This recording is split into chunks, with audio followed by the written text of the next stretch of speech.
Well, good morning, everyone. Great to see everyone, and thank you, Jonathan, for doing this as well. So we're going to try and cover a lot of ground here. 3 areas: crypto, stablecoins, and tokenization, each of which could fill the whole day. So we're going to try and get through that relatively quickly.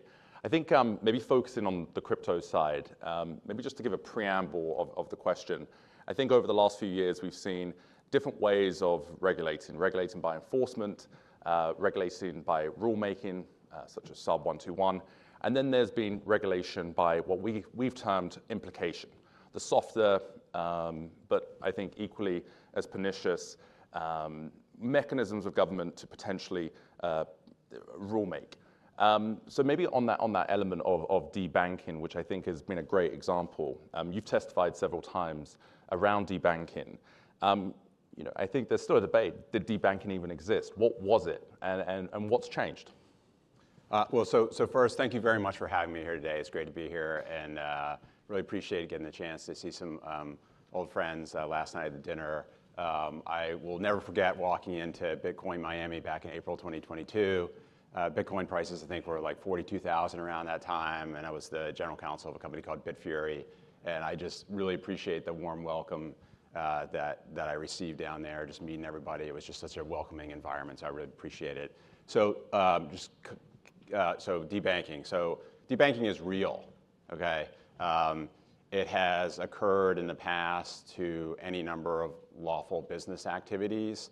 We can trace it back to the original kind of so-called Operation Choke Point from several administrations ago.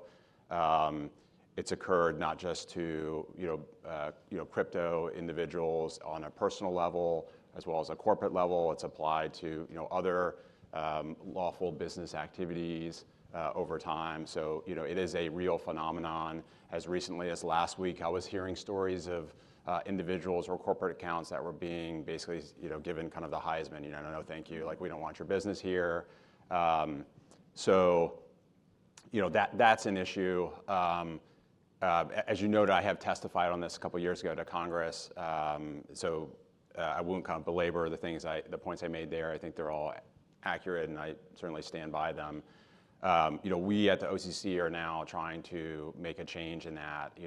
Just a couple days ago, we announced some, I think, pretty significant clarifications and changes to our existing policies, which we hope will, this is in the licensing and the Community Reinvestment Act space, which we think will provide a forum for folks who have been debanked to raise it with us, and it provides a mechanism to, I think, apply some leverage to banks. And of course, we also announced that we will be investigating some of the largest banks to see what has been their pattern or practice, obviously consistent with the president's EO. So we're working on that as well. And we are also looking at our own actions, of course, over the last years to make sure that we are not continuing to cause issues or putting pressure inappropriately on banks, whether under the guise or pretext of reputation risk or BSA/AML compliance risk or whatever have you. So that's something that we're very much focused on, and I'm sure there'll be more to come on that. And it's another reason why I'm very excited to get into, hopefully under the Maine Treasury's leadership, taking a hard look at kind of BSA/AML compliance issues and see what we can do about that. So again, this is a real issue that we are certainly focused on. And I would just note that one thing that we have done since I got there to the OCC, which has only been about 8 weeks as of yesterday, is what we did is we embarked on a review of every single, what I would describe as, and what were in fact anti-crypto licensing conditions that we imposed. And we have lifted all of those anti-crypto licensing conditions. So that has happened over the course of the last 8 weeks already. I know there's probably more work to be done, and we're working on it, so bear with us. But we were working with certain third parties, sifting through our own complaint data, making sure that there aren't continued instances of this, and if there are, they're getting attention. So we appreciate you working with us on this. So as we end today, 57 of your tenure, and we look towards some of those points that you've made. Obviously, I think May 7th, the OCC issued the interpretive letter 1184 in terms of banks entering the crypto space, and we've certainly seen a stepped function in terms of banks accelerating their plans around crypto. What do you see as any potential barriers still remain in terms of banks providing a crypto service to their end customers. So, for example, a bank that has either a trading application or a wealth management arm of their business, they see the customer demand. Is it security, oversight tools, cyber resilience? What are the nuances that still have to be there before customers can access crypto through their banks? Right. So a couple of things. Starting at a high level, I think we, the federal banking agencies, and obviously more specifically the OCC, since I'm charged with that one, we need to have a different attitude around interacting and learning from those banks or those folks who want to engage in these activities. What that means is that we have historically, or at least have over the last few years, pursued more of a risk elimination strategy where we wanted to kind of prevent the banks from getting involved in this at all. I take a different view, both of the business of banking and what is financial intermediation. So to me, I view a lot of what crypto represents, as well as the technology and processes underlying it, as being inherent to financial intermediation services. So if people want to come into the banking system and they can meet our statutory factors, great. If banks currently in the system want to engage in these activities, great.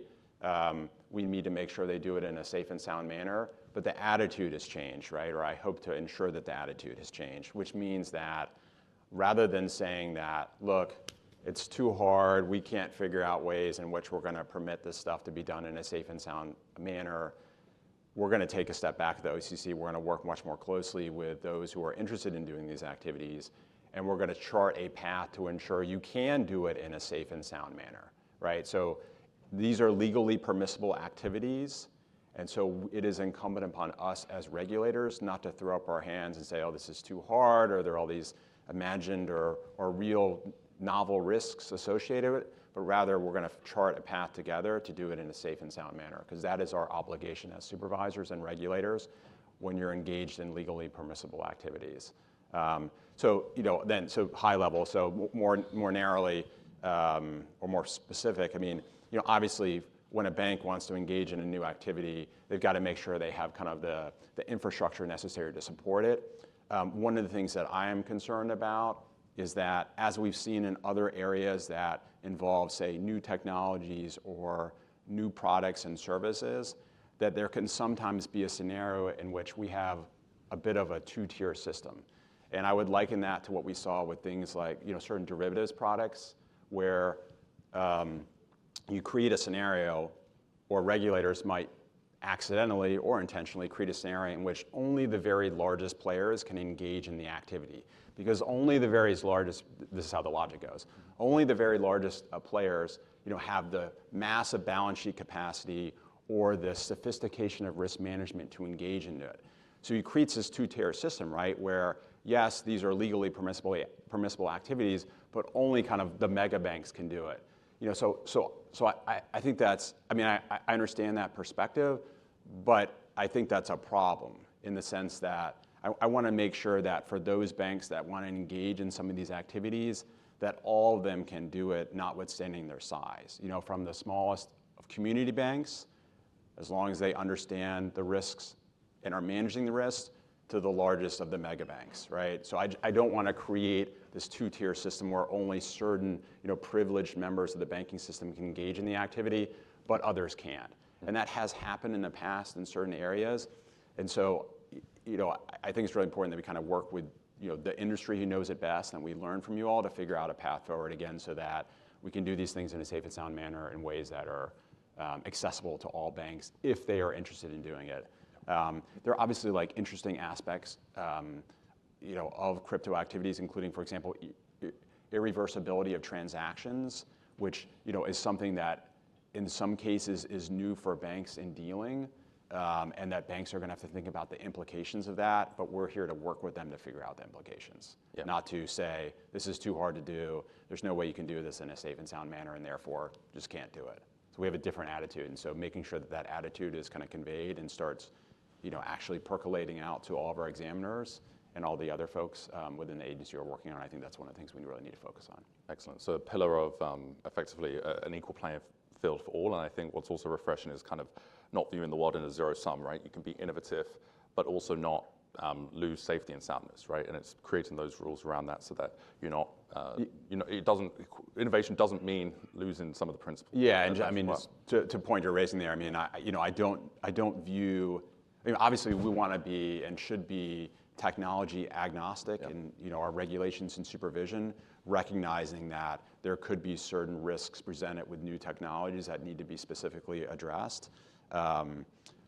But I don't see innovation as inconsistent with safety and soundness on its face.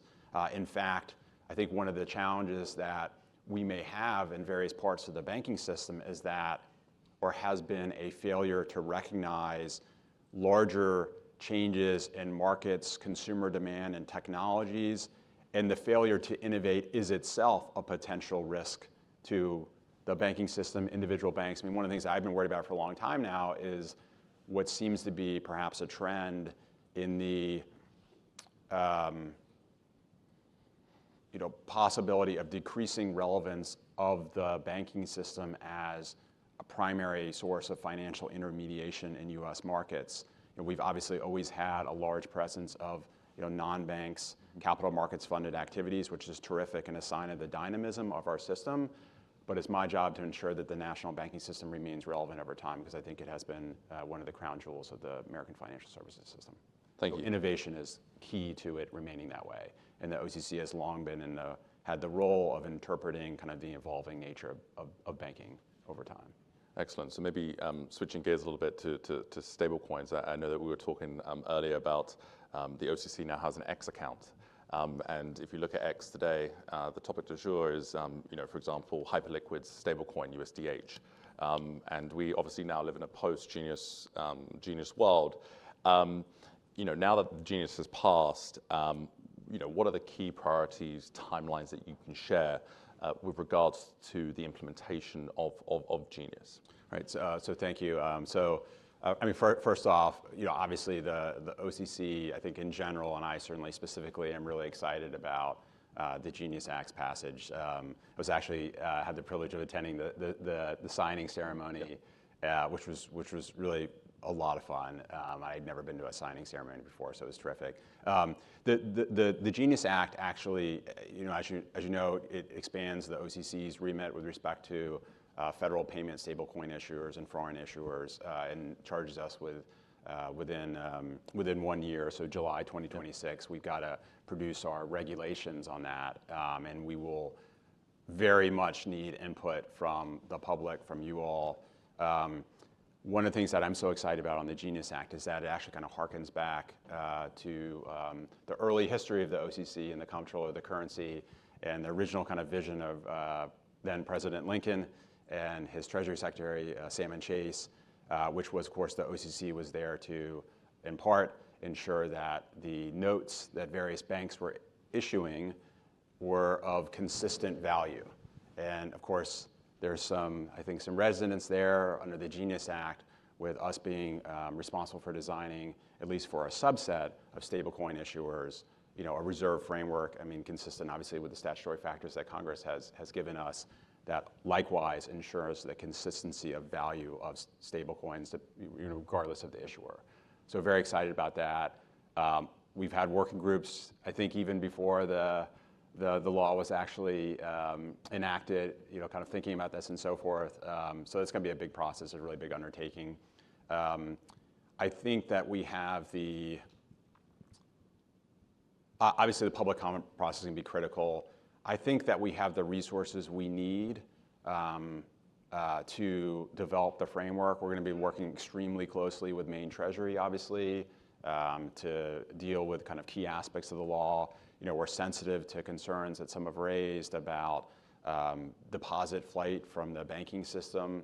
I think there's some of that anxiety is perhaps overstated. I would note that there are a number of deposit-taking type entities, non-bank entities out there, including, for example, money market mutual funds, entities, frankly, like PayPal. this has not, I think, over time caused a rapid or material departure of deposits from the banking system. That's point number one. Point number two is we will be designing a regulatory and supervisory framework to address that specifically. Point number three, obviously my job is to ensure the safety and soundness of the federal banking system. If it looks like deposits are dramatically fleeing the federal banking system, that would be a source of concern at the OCC, and I'm sure across other federal banking agencies too. And we would have, I think, in large measure, control over whether or not that actually happened. And the fourth point I would make is just that I think it would, if there were going to be any material impact to deposits as a result of stablecoin issuance, I don't think that would happen overnight. Meaning, I think we would see it over time, and hopefully our elected officials, or at a minimum, obviously the federal banking agencies, would certainly have views on that and would be monitoring it very closely. It would take steps to address it if indeed, that kind of worst case scenario did materialize. But again, I'm optimistic. I see stablecoins and the ability of banks and non-banks to issue stablecoins as a positive. Again, it's not going to be appropriate for all banks to get into it. It may not make sense for the business model, but I think even some of the smallest banks could benefit from considering whether stablecoins is something they want to get into. It could be a way to increase their service to their existing customers. It could be a way to increase exposure to potential customers to bring them into the fold and then cross-sell other services. So I think what we're really focused on at the OCC is emphasizing the positive here and the opportunities for both banks and non-banks alike in this space, while obviously being very mindful and guarding against any potential kind of downside risks. Excellent. So fascinating to hear kind of the value propositions that you see around stablecoins. I know that you can't comment on specific applications, but that there's reports of hundreds of different fintechs and applications, and some are public. With regards to Genius and the OCC, what's the role that it will play around issuing charters and licensing to stablecoin issuers? I know it'd be great to get some more context there.